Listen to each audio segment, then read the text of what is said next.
নিয়ে যান, তাজা তাজা মাংস নিয়ে যান।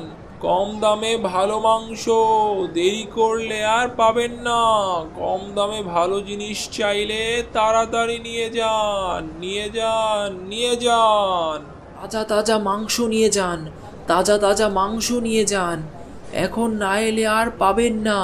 দেরি করলে আপনাদেরই ক্ষতি। নিয়ে যান, নিয়ে যান।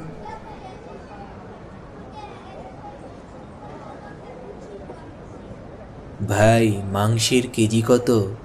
প্রতি কেজি 100 টাকা।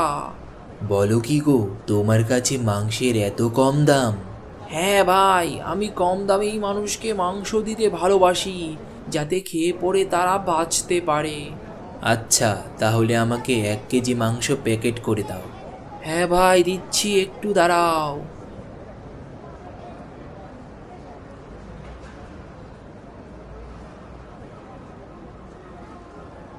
এই তো, এভাবেই মানুষকে ফুসলিয়ে ফাসলিয়ে মাংসগুলোকে বিক্রি করতে পারলেই আমাকে আর পেছনে ফিরে তাকাতে হবে না। প্রচুর টাকা লাভ করব আমি।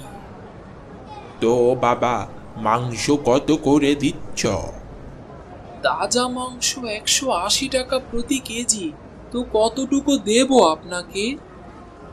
বলো কি গো ভাই, ওইদিকে নাজিম তো 100 টাকা করে প্রতি কেজি মাংস দিচ্ছে, আর তুমি দিচ্ছ 180 টাকা। এ তো রীতিমতো দিনে দুপুরে ডাকাতি। না কাকা, ওই নাজিম বাসি পচা মাংস বিক্রি করে, তার জন্যই ও এত কম দাম রাখে। আরে রাখো তোমার তাজা মাংস, সকাল সকাল মিথ্যে কথা বলার জায়গা পাও না। ও যদি পচা মাংসই বিক্রি করে, তাহলে ওর দোকানে এত ভিড় কেন? আসলে মানুষ তো বুঝতে পারে না, তাই ওর দোকানে ভিড় জমিয়ে বসে আছে। আর তুমি বুঝি সব বুঝে বসে আছো? অদ্ভুত লোক। তুমি তোমার মাংস নিয়ে এইখানেই বসে থাকো, আমি নাজিমের দোকানে চললাম। আজকেও আমার মাংস বিক্রি হলো না, বেশিরভাগটাই এখনো পড়ে আছে। বউ, ও বউ, কোথায় গেলে? আমি বাজার থেকে চলে এসেছি। কি হয়েছে তোমার? এই দুপুরবেলা চিৎকার করে মাথা খাচ্ছ কেন? না মানে, বলছিলাম বলছিলাম যে আমি বাজার থেকে এসেছি। তো আমাকে কি উদ্ধার করে দিয়েছো নাকি? হাত পা ধো, আমি গিলার ব্যবস্থা করছি। কই গো বউ, আর কতক্ষণ বসে থাকবো? এইবার তো খাবারটা নিয়ে আসো।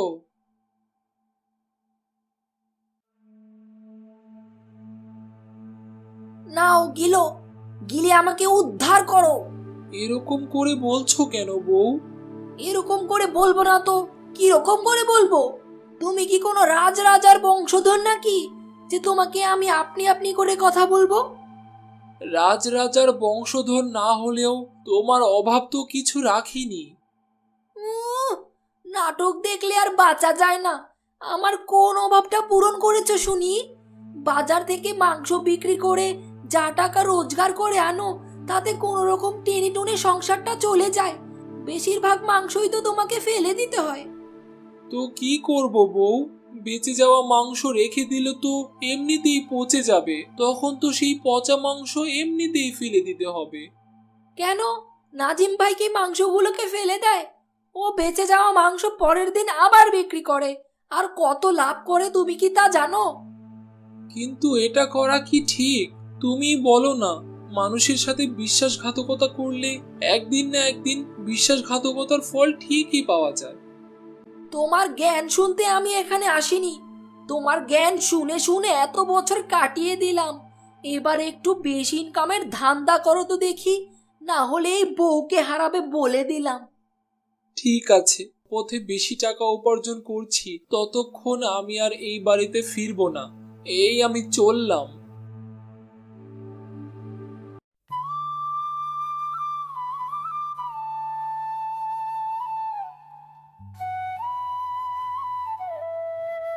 আজ আমার স্ত্রী আমাকে এইভাবে অপমান করলো, আমি তো মানুষকে ভালো মাংসই বিক্রি করি।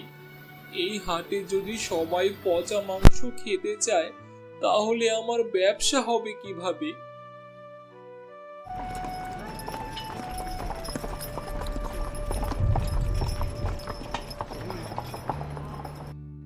আরে হারুন ভাই, এই সময় এখানে বসে কি করছো?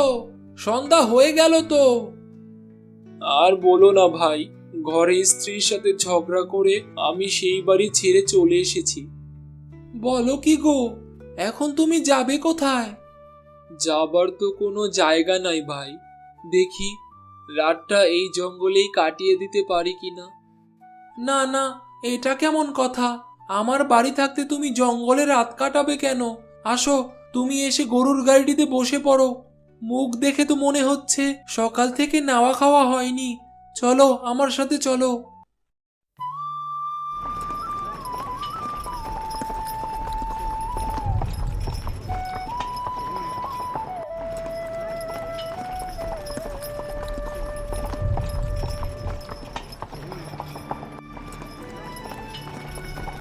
হারুন ভাই, তুমি ঘরে গিয়ে বসো, আমি এই গরুগুলোকে আর গাড়িটাকে যথাস্থানে রেখে আসছি। হারুন ভাই, এখন বলো দেখি, তুমি হঠাৎ বউয়ের সাথে ঝগড়া করে বাড়ি ছেড়ে চলে আসলে কেন? কি আর বলবো ভাই, আমার রোজগার তেমন একটা হয় না।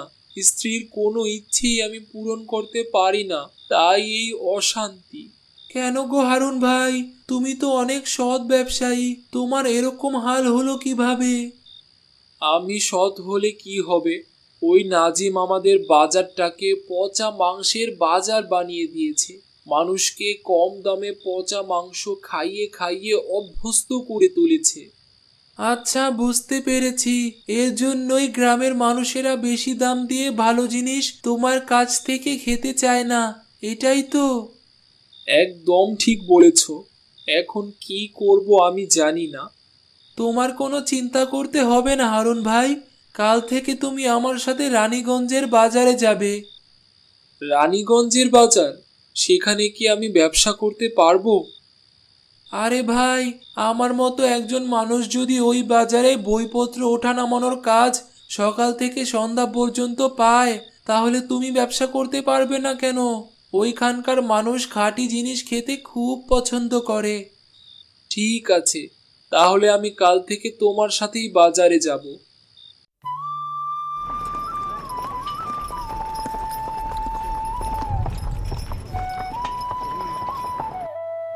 আজ কেমন ব্যবসা হলো হারুন ভাই? দারুণ হয়েছে গো ভাই। তুমি যদি না থাকতে তাহলে আমি বাজারের সন্ধান কোনো দিনও পেতাম না।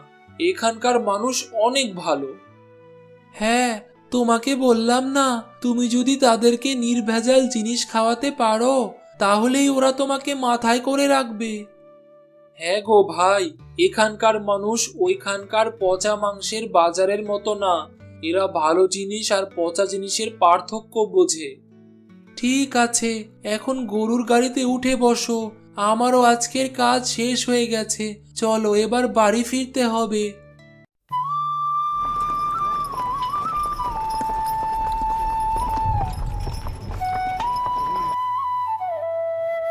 ওগো, তুমি এসেছো? আমি চিন্তায় চিন্তায় কাল রাতে ঘুমাতে পারিনি। কালকে আমার তোমার সাথে ওরকম ব্যবহার করা উচিত হয়নি গো। আরে বউ, এতে তোমার কোনো দোষ নেই, সব দোষই আমার। এতদিন আমি পচা বাসি মাংসের বাজারে আমার খাঁটি মাংস বিক্রি করছিলাম, তাই রোজগার সেরকম হতো না। কিন্তু আজ থেকে আর সেরকম হবে না। এই দেখো বউ, আজকে কত টাকা ইনকাম করেছি। এ কি গো, এত টাকার ব্যবসা করেছো তুমি? আমার তো একদমই বিশ্বাস হচ্ছে না। বিশ্বাস না করার কিছুই নাই বউ। এখন চলো, অনেক খিদে লেগেছে, কিছু খেতে দাও। এখন থেকে আমি তোমার সব ইচ্ছা পূরণ করব।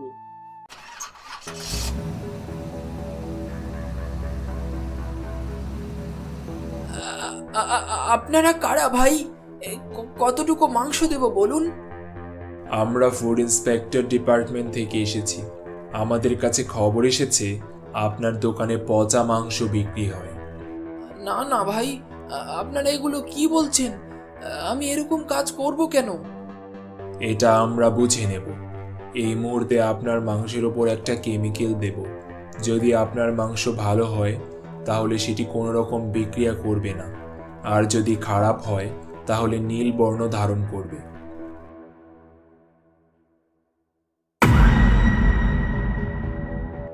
আপনি তো বলছিলেন আপনি পচা মাংস বিক্রি করেন না, এখানে প্রমাণ তো অন্য কিছু বলছে।